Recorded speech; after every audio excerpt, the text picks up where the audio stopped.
सबसे पहले तो हम देखते हैं हमें 2 वे स्लैब में करना क्या है, ठीक है। सिलेबस के हिसाब से हमने 2 वे स्लैब शुरू कर रहे हैं, हमारी बेसिक थ्योरी एंड डिजाइन है 2 वे स्लैब में।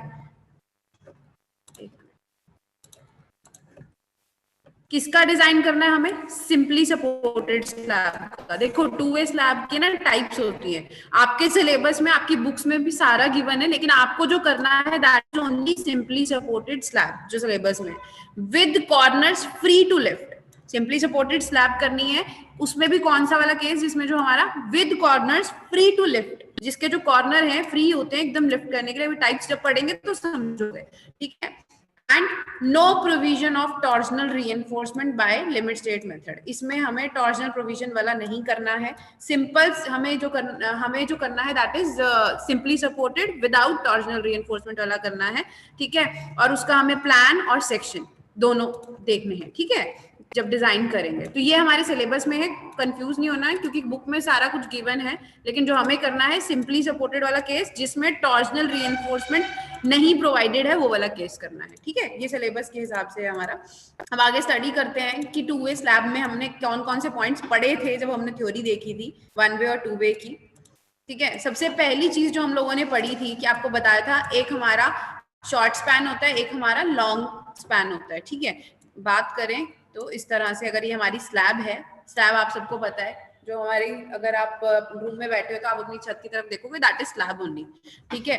तो अगर हम बात करें, ये लॉन्ग स्पैन हो गया जिसको हम LY से डिनोट करते हैं, ये हमारा शॉर्ट स्पैन हो गया जिसको हम LX से डिनोट करते हैं। तो जब हम इन दोनों की रेशियो निकालते हैं, LY बाय LX करते हैं, अगर उसकी रेशियो लेस देन 2 आ रही होती है तो वो हमारी किस तरह की स्लैब होती है? हाँ जी, किस तरह की? 2 वे स्लैब, बिल्कुल सही, ठीक है। अब अगर आपको इमेज के थ्रू दिखाएं, जो हमने फर्स्ट लेक्चर जो किया था इसका 2 वे स्लैब और 1 वे स्लैब की थ्योरी का, तो यही किया था कि 2 वे स्लैब और 1 वे स्लैब में डिफरेंस कैसे किया था। एग्जाम्पल ये दिया था मैंने आप लोगों को कि फॉर एग्जाम्पल ये 2 वे स्लैब का अगर लेंथ हमारी 3 मीटर है और विड्थ हमारी जो स्लैब की है 2 मीटर है, दोनों की रेशियो निकाली थी 1.5, इट इज लेस देन 2, तो ये हमारी यहाँ से हमें पता चला था किस तरह की स्लैब है, 2 वे स्लैब है। यही एग्जाम्पल दिया था आप लोगों को उस टाइम पे, ठीक है।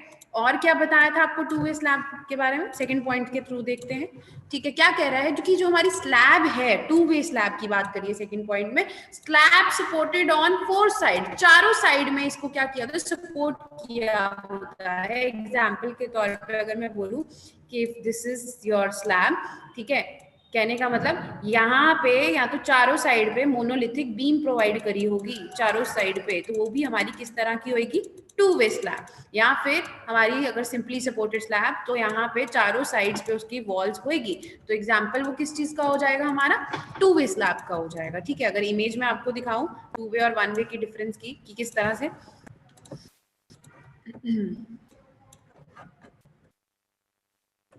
ये देखिए एग्जाम्पल के तौर पे,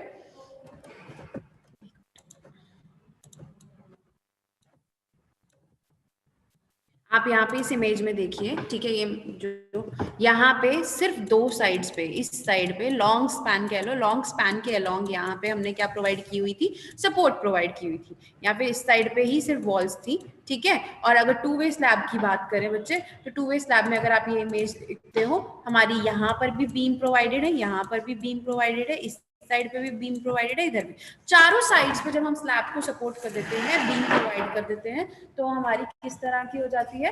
2 वे स्लैब हो जाती है। अब मैंने आपको एग्जाम्पल भी उस टाइम पे दिया था जब हमने इंट्रोडक्शन करी थी। एग्जाम्पल के तौर पे कौन कौन से थे? आप यहाँ पे इमेज आपको दिख रही है, नीचे इमेज, जैसे कि ये हमारे जो पोर्च हो गया, पोर्च में क्या होता है? सिर्फ हमारे साइडों पे सपोर्ट लगे होते हैं, जो बीच वाली जो, जैसे कि ये भी एग्जांपल हो गया, ठीक है, जो बिल्कुल पोर्च में हमारे होते हैं। सिमिलरली अगर हम 2 वे स्लैब की बात करें, जो स्लैब हमारी रूम्स में होती है, जैसे कि अगर यहाँ पे बात करें, अगर ये मल्टी स्टोरी बिल्डिंग की बात करें तो ये, या फिर हमारे रूम्स की बात करें, तो हमारी जो स्लैब होती है वो चारों साइड वॉल्स पे क्या होती है? सपोर्टेड होती है। या मल्टी स्टोरी बिल्डिंग्स की बात करें, जो रूम्स हमारे होते हैं या उनके ऊपर ऑलरेडी कंस्ट्रक्शन हुई होती है, तो चारों डायरेक्शंस में जो हमारी स्लैब होती है वो क्या होती है? सपोर्टेड होती है। तो वो किस तरह की स्लैब हो गई? 2 वे स्लैब हो गई हमारे पास, ठीक है। इसमें यहाँ पे इमेजेस से क्लियर है? वन वे और टू वे का, ये वैसे हम ऑलरेडी कर चुके हैं, जस्ट बिकॉज टू वे का डिजाइन आगे कंटिन्यू करना है। यहां तक किसी को कोई दिक्कत जब हमने पहले किया था? No ma'am. Okay fine. Then further हमारा थर्ड स्टेप क्या कहता है कि टू वे में हमने जब पहले भी बात करी थी, बेंडिंग की भी बात करी थी, अभी थर्ड पॉइंट वही कह रहा है, बेंडिंग जो हमारी कहाँ पे टेक प्लेस करती है, दोनों स्पैन्स के अलोंग करती है। लेकिन जब हमने वन वे की बात करी थी, जो हमारी बेंडिंग थी वो सिर्फ वन स्पैन के अलोंग अकर कर रही थी। एग्जाम्पल आपको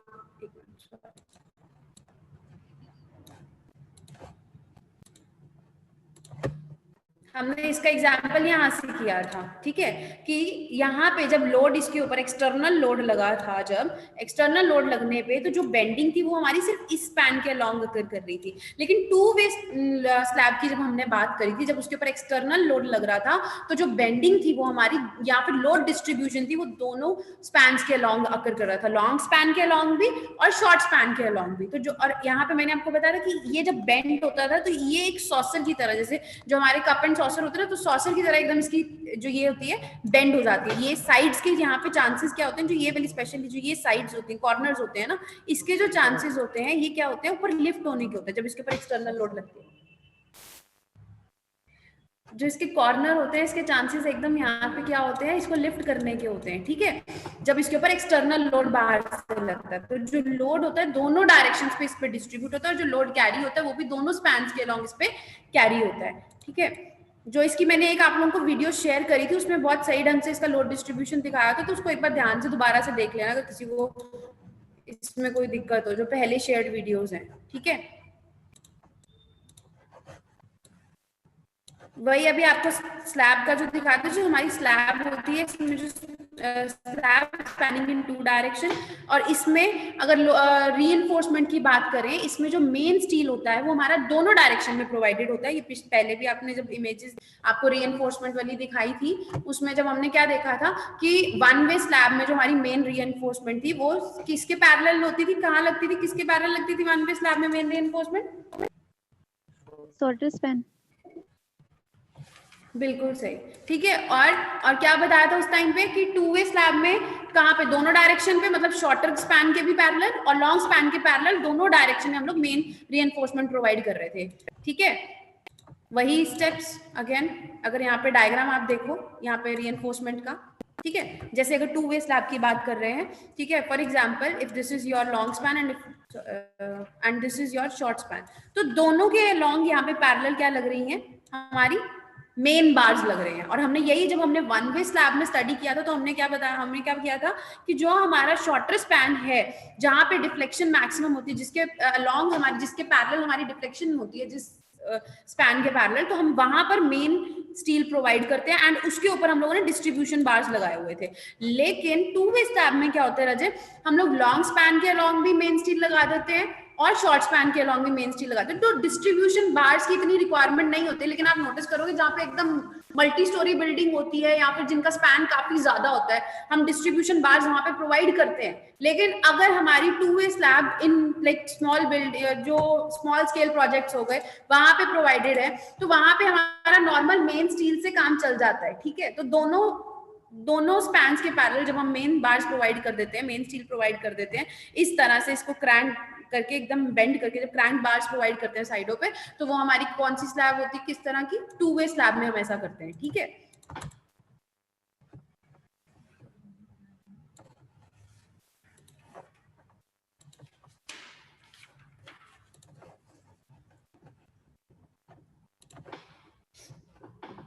ये तो हमारा ये वाला पॉइंट था। नेक्स्ट क्या कह रहा है, total load is subdivided into two parts, that is across two spans instead of one span as in case of one way slab. हमने जब वन वे स्लैब की बात करी थी राजू, उसमें क्या किया, उसमें क्या देखा था कि जब उसमें लोड लग रहा था तो वो क्या कर रहा था, डिस्ट्रीब्यूट ओनली वन स्पैन के अलोंग हो रहा था, ठीक है, जब इस पे एक्सटर्नल लोड लग रहा था, जब आपको लोड डिस्ट्रीब्यूशन के डायग्राम से एक्सप्लेन किया था। एंड सिमिलरली जब हमने बात करी थी टू वे स्लैब की, टू वे स्लैब में हमने क्या देखा था कि जो हमारा लोड डिस्ट्रीब्यूशन था वो दोनों स्पैन्स के अलोंग हो रहा था, कोड्स में देखा था, हमने स्टडी किया था, ठीक है। उसमें क्या था कि दोनों स्पैन्स के अराउंड, क्योंकि चारों साइडेड से सपोर्टेड है ना, तो जब लोड उस पे एक्सटर्नली लगा तो वो एक इस तरह से ट्रेपेजॉइडल लॉन्ग स्पैन के अलोंग यहाँ पे डिस्ट्रीब्यूट हुआ, और यहाँ पे भी इस स्पैन के अलोंग भी हमारा लोड डिस्ट्रीब्यूट हो रहा था। तो जो हमारे लोड डिस्ट्रीब्यूशन की बात हमने करी थी उस टाइम पे भी जब डिस्कस किया था, तो क्या कहा था कि जो जब उसके ऊपर एक्सटर्नल लोड लग रहा है तो वो दोनों स्पैन पे डिस्ट्रीब्यूट हो रहा था, लेकिन वन वे में हमने क्या देखा था कि सिर्फ एक लॉन्ग स्पैन के लॉन्ग वहां पे हमारा लोड क्या हो रहा था, डिस्ट्रीब्यूट हो रहा था। ठीक है, तो और यहाँ पे क्या है, अभी क्या बताया, मेन स्टील जो हमारा प्रोवाइडेड है वो दोनों डायरेक्शन में है। ठीक है, एंड जो हमारी स्लैब है वो चारों डायरेक्शन से सपोर्टेड है। तो इस केस में जो हमारा जो उसके ऊपर जो शियर लग रहा है, बेंडिंग मोमेंट लग रहा है, वो क्या, जो डिफ्लेक्शन अकर हो रही है वो क्या होती है, रिड्यूस हो जाती है, कम हो जाती है, क्योंकि चारों साइड से उसको सपोर्ट किया। एंड फर्दर जो लोड डिस्ट्रीब्यूशन है वो भी दोनों स्पैन के अलोंग हो रही है, सिर्फ एक स्पैन के अलोंग नहीं हो रही है।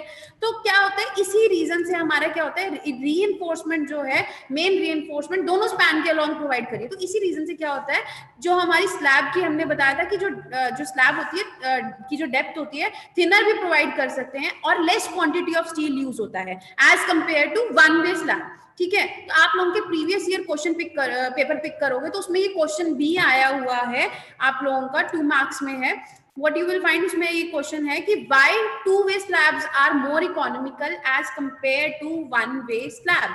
तो आपको वहां पे ये रीजन देना है कि एक तो मेन स्टील प्रोवाइडेड है, ठीक है, दोनों स्पैन के अलोंग, और जो आपका लोड डिस्ट्रीब्यूशन है वो दोनों स्पैन के अलोंग हो रहा है, तो शियर जो मैक्सिमम बेंडिंग मोमेंट है और जो डिफ्लेक्शन है वो हमारी रिड्यूस हो जाती है। ठीक है, इसी रीजन से हम लोग क्या करते हैं, थिनर स्लैब प्रोवाइड करते हैं, लेस क्वांटिटी ऑफ स्टील हमारा इसमें यूज होता है as compare to one way slab. इसीलिए जो हमारी टू वे स्लैब होती है वो क्या होती है, मोर इकोनॉमिकल होती है। तो वहां पे प्रीवियस ईयर जो क्वेश्चन आया वो यही है, why two way slab are more economical as compare to one way slab. अगर ये क्वेश्चन आएगा तो इसका आंसर लिख सकते हो आप लोग, बोलिए। Yes ma'am. हाँ जी, Vikas, Fanish. Yes ma'am. Yes ma'am. ठीक है, अब अगर और बात करें, अब हम सीधा टू वे स्लैब की अगर बात करें तो हमारी टू वे स्लैब 2 टाइप की होती हैं। ठीक है, एक सिंपली सपोर्टेड स्लैब होती है और एक हमारी रीस्ट्रेंड स्लैब होती है। ठीक है, और जो हमारा इसमें डिजाइन स्टेप्स यूज होंगे आईएस कोड में NXD है। ठीक है, उस वहां से हम लोग इसके स्टेप्स को रेफर करेंगे। और क्लॉज कौन कौन से, जो D2 वाला क्लॉज है वो सिंपली सपोर्टेड के लिए है, जो D1 वाला क्लॉज है वो रीस्ट्रेंड स्लैब के लिए। आप लोगों के सिलेबस में सिर्फ और सिर्फ सिंपली सपोर्टेड वाला डिजाइन है, रीस्ट्रेंड वाला डिजाइन नहीं है। लेकिन आपको मैं बता देती हूँ, रीस्ट्रेंड स्लैब और सिंपली सपोर्टेड में फर्क क्या होता है ये हमें पता होना चाहिए। ठीक है, जो नॉर्मल हमारी जब स्लैब्स होती है इस तरह से, ठीक है, अगर वो सिंपली सपोर्टेड सिर्फ चारों डायरेक्शन से, सिर्फ बेसिकली सिंपली सपोर्टेड है, ठीक है, मतलब उनको मतलब सिंपल वॉल्स के ऊपर सपोर्टेड है, नॉट मोनोलिथिकली, तो वो हमारी कौन सी होती है, सिंपली सपोर्टेड स्लैब्स होती है। कहने का मतलब क्या होता है कि जब एक मिनट, इस टाइम पे ज्वाइन कर रहे हैं सारे के सारे,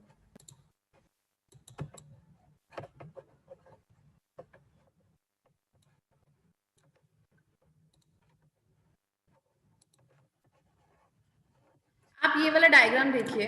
ठीक है, आप यहाँ पे देखो, अगर हमारी जो स्लैब्स है टू वे स्लैब, ठीक है, अगर सिर्फ एक इस तरह से सिंपली सपोर्टेड है और जब इस पे एक्सटर्नल लोड लग रहा होता है ना, तो जो इसके स्पेशली जो कॉर्नर्स होते हैं ना, यहाँ पे टॉर्जनल मोमेंट लगती है। ठीक है, ये जो कॉर्नर्स होते हैं यहाँ पे टॉर्जनल मोमेंट लगती है अगर सिंपली सपोर्टेड की बात करें। ठीक है, या नॉर्मल इसका बिहेवियर देखें तो जब इस पे एक्सटर्नल लोड लग रहा होता है तो यहाँ पे ये कॉर्नर एंड होते हैं, इनकी टेंडेंसी होती है ऊपर लिफ्ट होने की, क्योंकि आप खुद देखो जब इसके ऊपर इस तरह से लोड लगेगा, ये नीचे को इस तरह से बेंड होंगे, डिफ्लेक्ट होंगे, तो जो ये कॉर्नर एंड्स होते हैं इनकी टेंडेंसी होती है कि ऊपर को क्या करते हैं, बेंड, ऊपर को मतलब इसके ऊपर मोमेंट अगर करते हैं ऊपर को लिफ्ट हो जाते हैं। ठीक है, ये लिफ्ट ना हो तो हम लोग क्या करते हैं, यहाँ पे कॉर्नर पे यहाँ पे क्या प्रोवाइड कर देते हैं, रीइंफोर्समेंट प्रोवाइड करते हैं, जिसको हम लोग क्या बोल देते हैं, टॉर्जनल रीइंफोर्समेंट बोलते हैं। इस तरह से कॉर्नर्स पे क्या प्रोवाइड कर देते हैं, टॉर्जनल रीइंफोर्समेंट। क्यों, ताकि यहाँ पे जब इसके ऊपर ये टॉर्जनल मोमेंट इधर एक्ट करे, जब ये यहाँ पे डाउनवर्ड डायरेक्शन पे फोर्सेस लग रही हैं, तो यहाँ पे जो इसका इंपैक्ट होता है इस तरह से लिफ्ट होने की कोशिश, ऊपर को इसके ऊपर इंपैक्ट आता है, लिफ्ट होता है। अब ये लिफ्ट ना करे तो हम क्या करते हैं, कॉर्नर एंड पे इस तरह से टॉर्जनल रीइंफोर्समेंट प्रोवाइड कर देते हैं। तो जहां पे ये टॉर्जनल रीइंफोर्समेंट कॉर्नर्स पे प्रोवाइड होती है उसको हम लोग क्या बोल देते हैं, रीस्ट्रेंट स्लैब्स। क्या बोलते हैं, रीस्ट्रेंट स्लैब, जहां पे इस तरह की कॉर्नर रीइंफोर्समेंट साइडों पे प्रोवाइड कर देते हैं। लेकिन अगर आपकी कॉर्नर्स पे इस तरह की रीइंफोर्समेंट नहीं प्रोवाइडेड है, सिर्फ ये वाले बार्स लॉन्ग स्पैन और शॉर्ट स्पैन के पैरेलल में प्रोवाइडेड है, मेन बार्स प्रोवाइडेड है, तो वो हमारी सिंपली कौन सी, सिंपली सपोर्टेड स्लैब्स है। इसमें क्लियर है डिफरेंस? Yes ma'am. किसी को इसमें कुछ नहीं तो मैं एक मिनट, मेरे पास एक इमेज पड़ी हुई है रीस्ट्रेंट स्लैब की रीइंफोर्समेंट। ये वाली रीइंफोर्समेंट जो है ये बेसिक सिंपली सपोर्टेड की रीइंफोर्समेंट है। जब इस तरह से हमारे सरिये जो हैं सिर्फ शॉर्ट स्पैन और टू स्पैन के इधर पैरेलल ऐसे प्रोवाइडेड है, तो ये वाली जो है ये वाली रीइंफोर्समेंट हमारी सिंपली सपोर्टेड की है। ठीक है, अब फर्क देखना, फर्क क्या है, ये जो है सिंपली सपोर्टेड की रीइंफोर्समेंट का डायग्राम है। एक मिनट, ये वाला डायग्राम दिख रहा है आप लोगों को? यहाँ पे ध्यान से देखो, यहाँ पे क्या है, ये वाले जो बार्स हैं और ये वाले जो हमारे बार्स हैं ये हमारे नॉर्मल जैसे सिंपली सपोर्टेड में एकदम शॉर्ट स्पैन और लॉन्ग स्पैन के पैरेलल। अब यहाँ पे आप देख रहे हो, यहाँ पे जो रीइंफोर्समेंट साइडों पे कॉर्नर पे इस तरह से प्रोवाइडेड है, ये रीस्ट्रेंट स्लैब के लिए, कि it means extra reinforcement corners पे प्रोवाइड करी कि अगर इसके ऊपर लोड, एक्सटर्नली लोड लगता है, तो जब हमारी इस तरह से, जब हमारी स्लैब है, जब इसके ऊपर एक्सटर्नल जब लोड लगेगा तो ये जो कॉर्नर्स हैं वो क्या रहेंगे, रीस्ट्रेंट रहेंगे। जब साइडों पे यहाँ पर भी एक्स्ट्रा रीइंफोर्समेंट प्रोवाइडेड होगी तो ये लिफ्ट ऊपर को नहीं उठेंगे इस तरह से। जब इसके ऊपर लोड लग रहा होगा, यहाँ पे मैक्सिमम लोड इधर होगा, बेंडिंग अकर करेगी, डिफ्लेक्शन अकर करेगी, तो जो यहाँ आखिरी के जो कॉर्नर्स हैं ये लिफ्ट ना करें, इसीलिए हम यहाँ पे जब रीइंफोर्समेंट प्रोवाइड करते हैं वो हमारी किस तरह की होती है, रीस्ट्रेंट स्लैब होती है। अगर किसी को नहीं डिफरेंस अभी भी क्लियर हुआ है रीस्ट्रेंट और सिंपली सपोर्टेड में, पूछ सकता है। Is it okay? आगे बढ़ूं कि नहीं, बोलो। यस मैम, आगे कराओ। ओके, तो दो ये आपको क्लियर है, टू वे स्लैब और रीस्ट्रेंट स्लैब। अब आगे मैं एक बार इसके कोड्स में आप लोगों को क्लॉज दिखा देती हूँ कहाँ पे है। कोड्स में आपको बिल्कुल आखिरी में जाना है जहाँ पे हमारे एनेक्स होते हैं।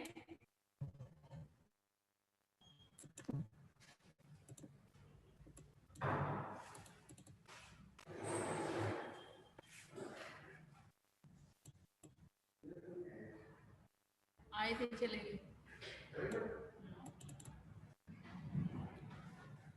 ये देखिए, ये हमारा NXD है, ये आपको पेज नंबर 90 पे दिखेगा कोड्स में। आप यहाँ पे देख सकते हो, यहाँ पे लिखा भी हुआ है स्लैब स्पैनिंग इन 2 डायरेक्शन। जो हमारी 2 वे स्लैब्स हैं, 2 डायरेक्शन में जब हमारी स्लैब स्पैन कर रही थी तो ये उसके लिए है। अब जैसे कि मैंने आपको बताया था 2 क्लॉजेज हैं, एक D1 और एक D2।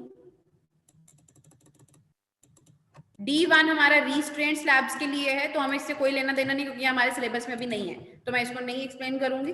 ठीक है, जो हमने करना है सिलेबस में दैट इज D2, जो हमारा यूटिलाइज होगा सिंपली सपोर्टेड स्लैब्स। यहाँ पे क्लियर कट लिखा हुआ है D2 जो क्लॉज है सिंपली सपोर्टेड स्लैब्स के लिए है। इसमें लिखा हुआ है when simply supported slabs do not have adequate provision to resist torsion at corners. मतलब कि ये जो हमारी स्लैब है, जब यहाँ पे कॉर्नर्स पे टॉर्जन को रेजिस्ट करने के लिए रीइंफोर्समेंट नहीं है, इन कॉर्नर्स पे टॉर्जन मोमेंट को रेजिस्ट करने के लिए ये वाली रीइंफोर्समेंट नहीं है, तो और जो and to prevent the corners from lifting, मतलब जो हमारे कॉर्नर्स हैं उनको लिफ्ट करने से रोकने के लिए वहां पे इस तरह की टॉर्जनल रीइंफोर्समेंट प्रोवाइडेड नहीं है। तो उस केसेस में क्या कह रहा है कि हमें जो द मैक्सिमम मोमेंट की बात करेगा ये आगे, कि मैक्सिमम मोमेंट कितना कंसीडर करके चलना होता है। कोड्स में हमें डायरेक्ट फॉर्मूला गिवन है।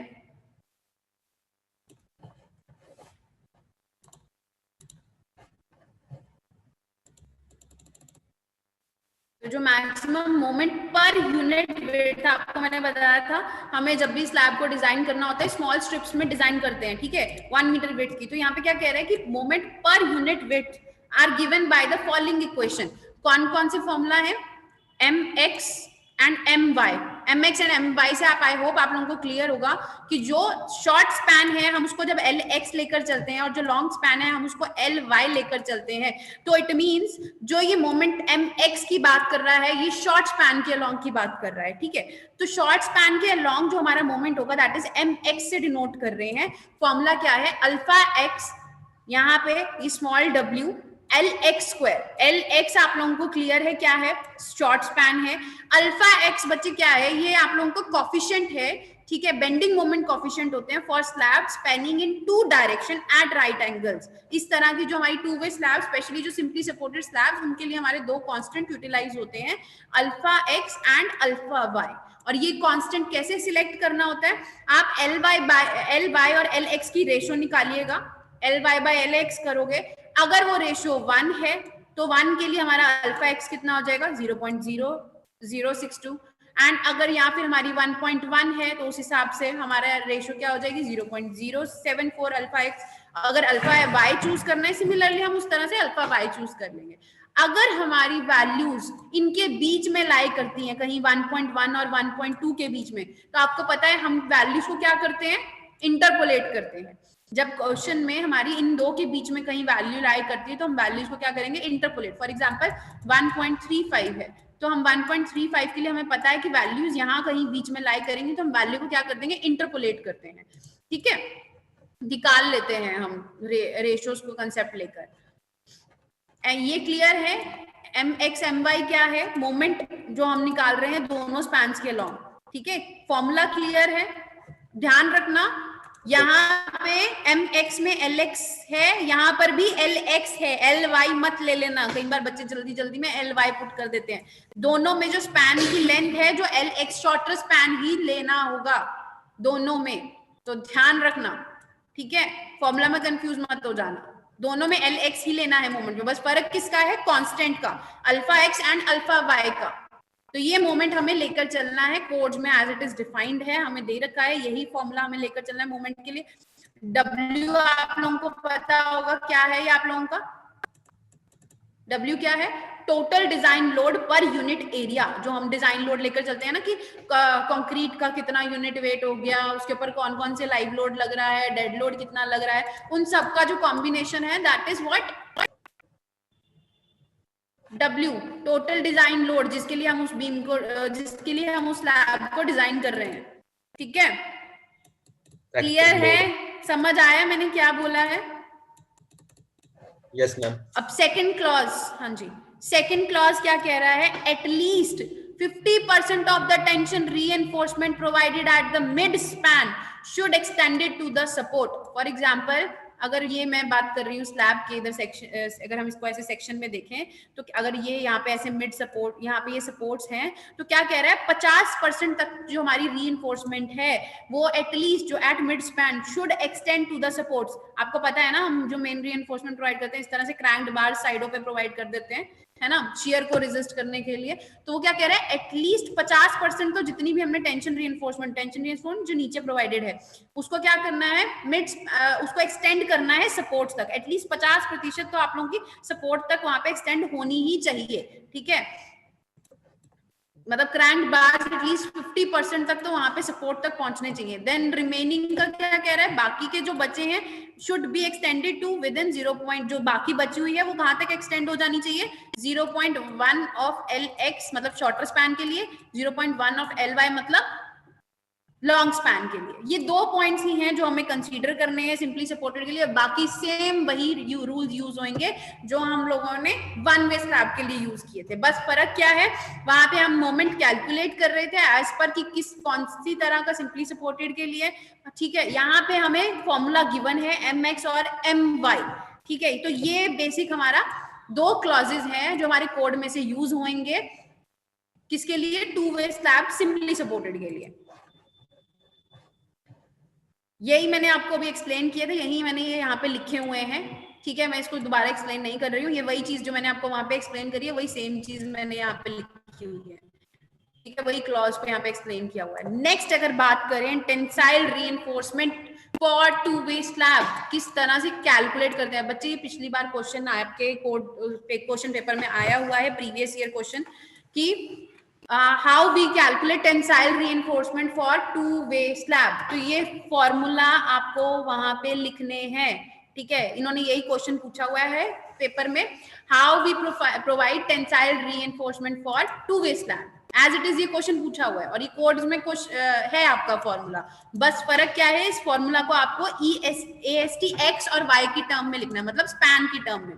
देखो AST area of tensile reinforcement along short span, अगर ये हमारी स्लैब है, ठीक है, ये उसका अगर शॉर्ट स्पैन है LX और ये उसका लॉन्ग स्पैन है LY, ठीक है। तो फॉर्मूला ये तो हमें पता है ना कि हम यही वाला फॉर्मूला लेकर चलते हैं कोड्स में, बीम्स के उसमें ये फॉर्मूला लिखा हुआ है, ठीक है। अगर भूल भी जाओ तो आप कोड्स को रेफर कर सकते हो पेपर में, आपको दिखा देती हूँ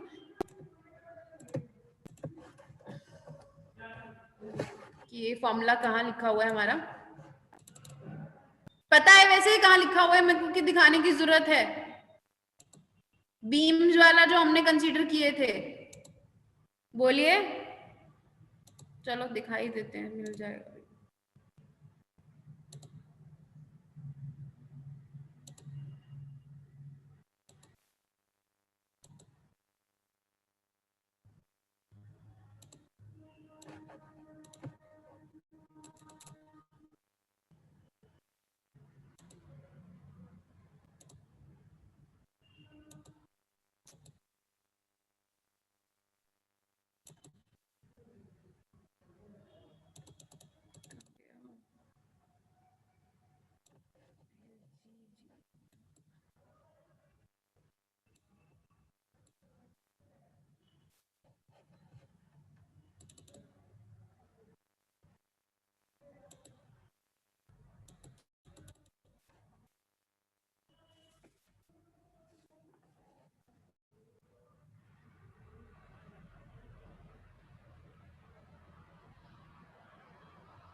ये वाला जो हमारा फॉर्मूला है 0.87 FY AST, ठीक है, इंटू यहाँ पे बस इसको बीच में ले जाओ ब्रैकेट के अंदर इंटू D, ठीक है, और यहाँ से ऑटोमेटिक ये वाला D कैंसिल हो जाएगा, ये वाला अंदर D चला जाएगा सिंप्लीफाइड फॉर्म में, ठीक है। तो ये वाला हम फॉर्मूला यूटिलाइज करते हैं जब हमारा जो केसेस जो हमारे कौन से होते हैं, जो बैलेंस सेक्शन के लिए जब हम कंसीडर करके चलते हैं, तो यहाँ पे ये फॉर्मूला NXG में है, ये वाला, ठीक है। यही वाला फॉर्मूला हम लोगों को रीइंफोर्समेंट निकालने के लिए यूज करना है, ठीक है।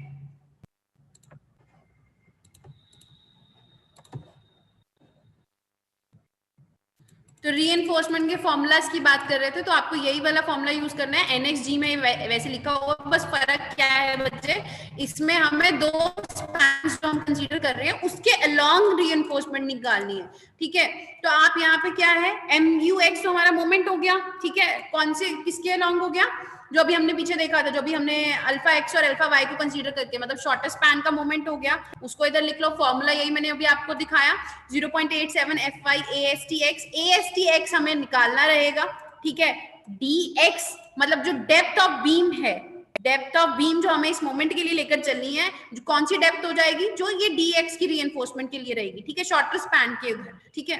ओवरऑल डेप्थ सेम होती है, लेकिन अभी मैं आपको बताऊंगी DX और DY में भी क्या फर्क है, ठीक है। तो DX शॉर्टर स्पैन के लॉन्ग जो हमें डेप्थ लेकर चलनी है उसको हमने DX लिखा है। FY क्वेश्चन में गिवन होगा, FC के भी क्वेश्चन में गिवन होगा, आपको पता है विड्थ हम लोग कितने 1 मीटर के लिए डिजाइन करके चल रहे थे, शॉर्ट स्ट्रिप मतलब स्मॉल स्ट्रिप्स में लेकर चल रहे होते हैं, ठीक है। एंड ये हम लोगों को ASTX क्या करना है, निकालना है। नेक्स्ट अगर ASTY की बात करूं, रीइंफोर्समेंट कौन सी एक्सिस के लॉन्ग, मतलब इस एक्सिस के लॉन्ग मेन रीइंफोर्समेंट हम लोगों को निकालिए, कितना सरिया हमें इस एक्सिस के पैरेलल यहाँ पे प्रोवाइड करना है लॉन्ग स्पैन। बस फर्क क्या है, यहाँ पे हम लोग ASTY निकाल रहे हैं, वहां पे ASTX, मतलब दोनों साइड के लिए मेन रीइंफोर्समेंट अलग से निकाल रहे हैं। यहाँ पे जो मोमेंट लोगे वो कौन सा मोमेंट लोगे, जो हमने पीछे अभी कैलकुलेट फॉर्मूला देखा था ना, alpha x into W into LX square, ठीक है। यहाँ पे क्या हो जाएगा, इसके लिए क्या हो जाएगा, alpha Y into WY into LX square, ठीक है। तो हम वो कैलकुलेट करेंगे, जो आपका एक्सटर्नल मोमेंट जो लग रहा है, फैक्टर्ड मोमेंट लगेगा, उसको कैलकुलेट करके, ठीक है। यहाँ पे बस यहाँ पर भी एक चीज का ध्यान रखना, सॉरी ये गलत लिखा हुआ है, यहाँ पे डी वाई आएगा, ठीक है। यहाँ पे हम जो डेप्थ कंसीडर करेंगे स्लैब की वो डी वाई, मतलब जो वाई के इधर इस यहाँ पे जो रीइंफोर्समेंट के लिए कंसीडर करेंगे डेप्थ, उसको इफेक्टिव डेप्थ उसको लेकर चलेंगे, ठीक है। यहाँ से एफ वाई क्वेश्चन में गिवन होगा, एफ सी के अगेन ये 1000 हो जाएगा आप लोगों का, क्योंकि हम 1 मीटर के लिए विड्थ कंसीडर करके चल रहे हैं, और यहाँ से हम ए एस टी वाई निकालेंगे, ठीक है। ये बेसिक हमारा फॉर्मूला ये रीइंफोर्समेंट का यूज होएगा। तो ये फॉर्मूला आप लोगों को क्वेश्चन में पूछा हुआ था पिछले साल के पेपर में, ठीक है। तो यहाँ पे क्या है, tensile reinforcement in short span placed in the bottom layer. एक चीज का ध्यान रखना, अगर अभी ये मैं डायग्राम के थ्रू बताती हूँ, जो हाँ शॉर्ट स्पैन की जो रीइंफोर्समेंट है वो हमेशा बॉटम में रहेगी, ठीक है, इन कंपैरिजन। क्योंकि देखो दोनों यहाँ पे क्या है, जब हम ये वाली रीइंफोर्समेंट डिजाइन करते हैं 2A स्लैब की, तो इसमें एक चीज का ध्यान रखना, तो जो रीइंफोर्समेंट है वो हमारी इस तरह से है, दोनों जगह लग रही है मेन रीइंफोर्समेंट। पहले वाले में क्या था, वन वे के पैरेलल लगती थी मेन रीइंफोर्समेंट, ठीक है, वन वे में। इसमें क्या है बच्चे, इसमें हमारी दोनों के अंदर दोनों डायरेक्शन में मेन रीइंफोर्समेंट डलती है इस तरह से, ठीक है। तो अब क्या कह रहा है, अगर मैं बोलूं कि ये वाला शॉर्ट स्पैन है, if this is short span, ठीक है, ये हमारा क्या हो गया, लॉन्ग स्पैन हो गया, ठीक है। तो क्या कह रहा है कि जो आपकी टेंसाइल रीइंफोर्समेंट है शॉर्ट स्पैन की, वो बॉटम में प्लेस करी जाएगी। अगर मैं सेक्शन की बात करूं तो कहने का मतलब क्या है, if this is the section of this, तो जो टेंसाइल रीइंफोर्समेंट है वो हमारी, अगर सेक्शन में यहाँ पे देखोगे, इसका सेक्शन देखोगे, तो कहने का क्या मतलब है कि ये वाली जो रीइंफोर्समेंट है ये बॉटम में रहेगी, इसके ऊपर जो लॉन्ग स्पैन वाली इस तरह से आपको सेक्शन में दिखेगी, ठीक है।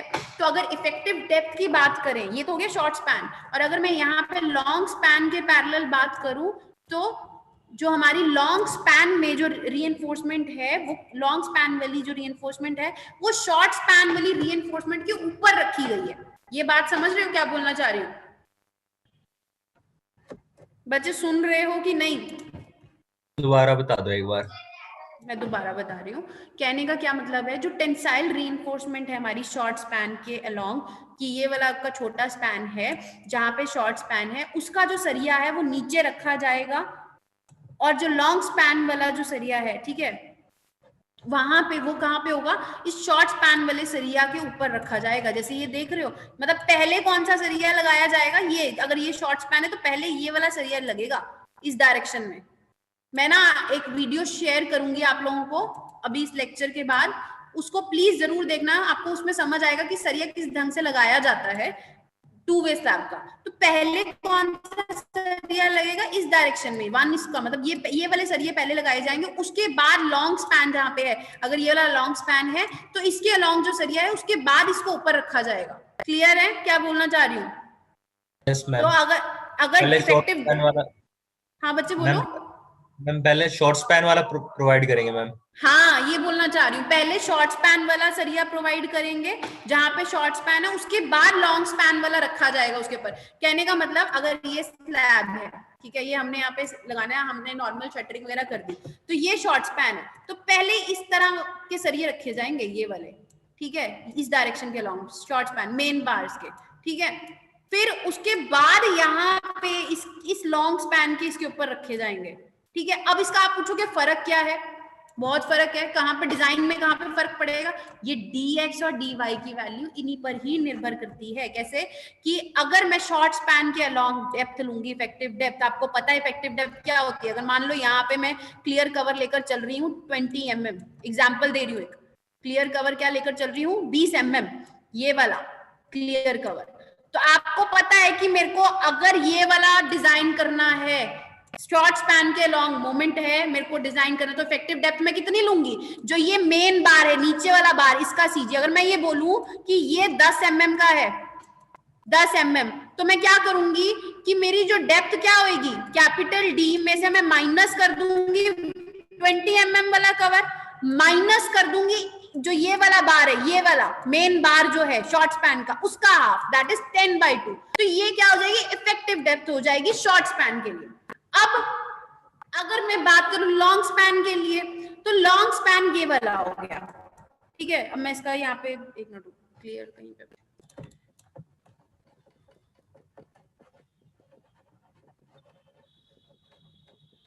मैं दोबारा से बताती हूँ, थोड़ा दिमाग खोल के सुनो क्या बोलना चाह रही हूँ, डिजाइन में बहुत फर्क पड़ जाएगा इस चीज का, ध्यान से देखना। अलग अलग कलर्स लेकर समझा देती हूँ। अगर ये शॉर्ट स्पैन है, पहले ये येलो से दिखाया इस तरह से, ठीक है, पहले ये रखा है सर ये, ठीक है।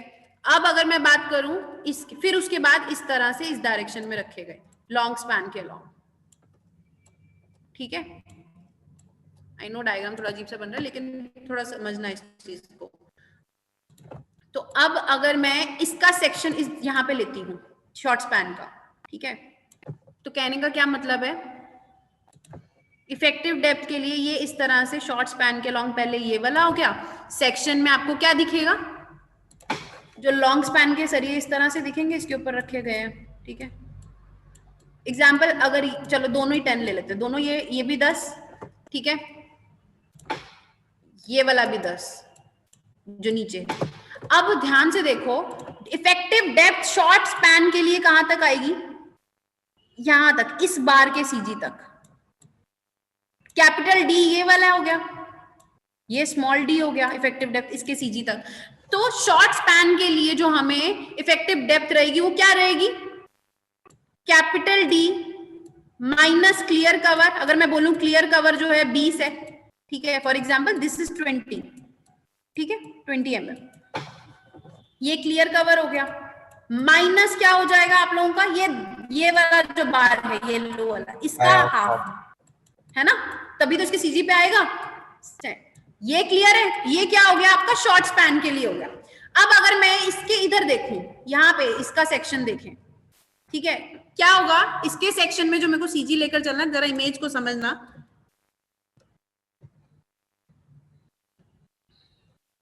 आपका ये जो इसके जो ये येलो वाले हैं वो इस तरह से आपको सेक्शन में दिख रहे हैं, ठीक है।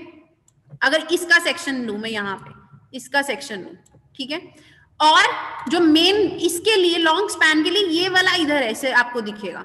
तो कहने का मतलब क्या है, तो इसके लिए सीजी क्या हो जाएगा, क्या हो जाएगा खुद बताओ, इसके लिए सीजी ये, इसके लिए सीजी यहां तक आएगा, इसके सीजी तक, इसके सेंट्रॉइड तक। तो क्या हो जाएगा, बिल्कुल सही बोलो, कैपिटल डी में से मैंने माइनस किया क्लियर कवर, माइनस किया ये वाला पूरा डी, ठीक है, माइनस ये वाले डी का हाफ जो ये रेड वाला है, इस माइनस, सॉरी इसको ऐसे, अगर ये वाला 10 माइनस 10, माइनस 10/2, क्योंकि इस वाले बार के सीधी तक। तो जो आपको एम वाई के लॉन्ग डी वाई लेना है वो ये वाली वैल्यू होगी।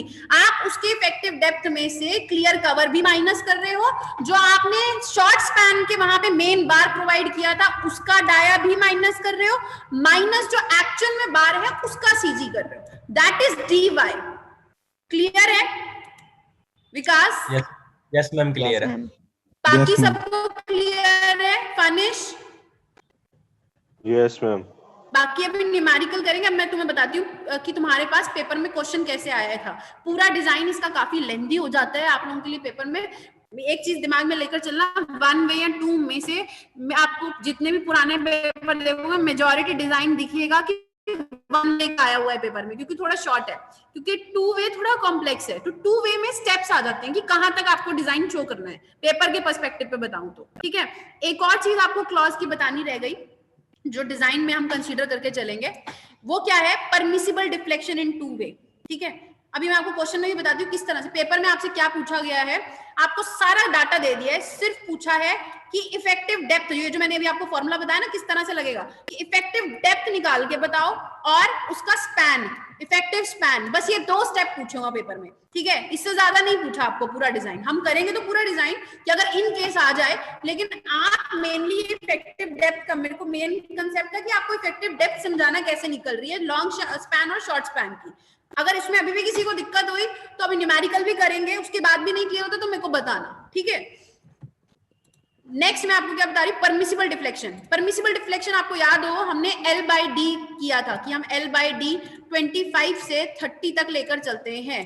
ठीक है, अप टू कहां तक? 10 मीटर अगर उसका इफेक्ट अप टू। ठीक है, लेकिन अगर आपकी 2 वे स्लैब, ये क्लॉज नंबर 24.1 में लिखा हुआ है कोड्स में क्या कहता है ये कि अगर परमिसिबल डिफ्लेक्शन कितनी है आपकी 2A स्लैब में, तो आपको क्या करना है, shorter of the two span, मतलब LX, shorter of the two span pick करना है, नॉट LY, क्योंकि दो स्पैन है, दोनों के अलॉन्ग मेन बार है, लेकिन हमें जो कंसीडर करना है छोटे स्पैन को लेकर चलना है।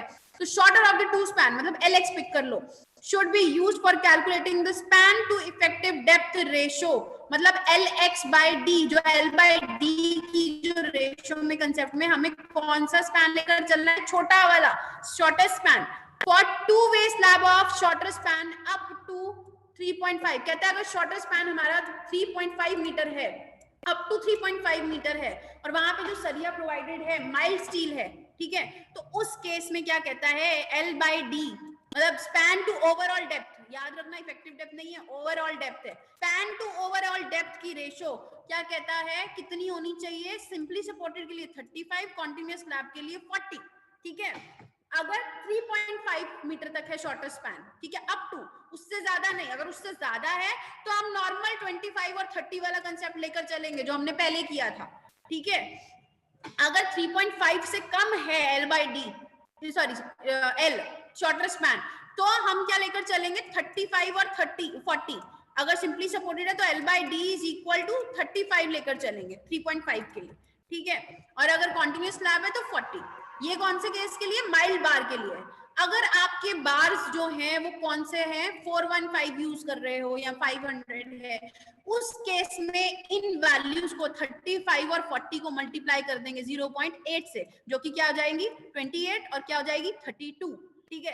तो उस केस में L by D हमें क्या लेकर चलना रहेगा 28, या फिर L by D क्या लेकर चलना रहेगा 32। बस यही फर्क है आपके 1 वे और 2 वे के, बस यही कुछ स्टेप्स का फर्क है और कुछ ज्यादा फर्क नहीं है, बाकी सारा डिजाइन वैसा है जैसा हम लोग क्या कर रहे थे 1 वे में कर रहे थे। बस फर्क क्या है, उसमें हम लोग जो मोमेंट निकाल रहे थे स्टैंडर्ड फॉर्मूला कंसीडरिंग की सिंपली सपोर्टेड है, कॉन्टिन्यूअस है, नॉर्मल हमने मैक्सिमम मोमेंट निकाला। यहाँ पे कोड ने हमें डायरेक्ट फॉर्मूला दे दिया है कि मैक्सिमम मोमेंट अल्फा एक्स और अल्फा वाई यूज करके निकालना है, बाकी सारी कैलकुलेशन सेम है, फर्क बस स्पैन का है, वो भी स्पैन का ज्यादा फर्क नहीं है। अगर 3.5 से कम है तो लेना है ये, वरना जनरल हम लोग जो लेकर चलते थे L by D 25 से लेकर 30 के बीच में रेशो, बस उतना ही लेकर चलना है, बाकी सारे स्टेप सेम है, ठीक है। बस एक फर्क क्या था, जो अभी हमने ये वाला रीइंफोर्समेंट देखा, बस इसमें dy और dx बहुत जरूरी था आप लोगों को एक्सप्लेन करना। आई होप वो आप लोगों को समझ आया, नहीं तो अभी न्यूमेरिकल करेंगे तो मैं उसमें दोबारा से ये dy और dx, सॉरी ये dy वो dx, आई होप ये कंसेप्ट क्लियर है। किसी को यहां तक आज पूछना है कुछ, एक बार प्लीज इनको पढ़ना, मैं आज अभी मैं क्वेश्चन नहीं करा रही हूँ, कल करेंगे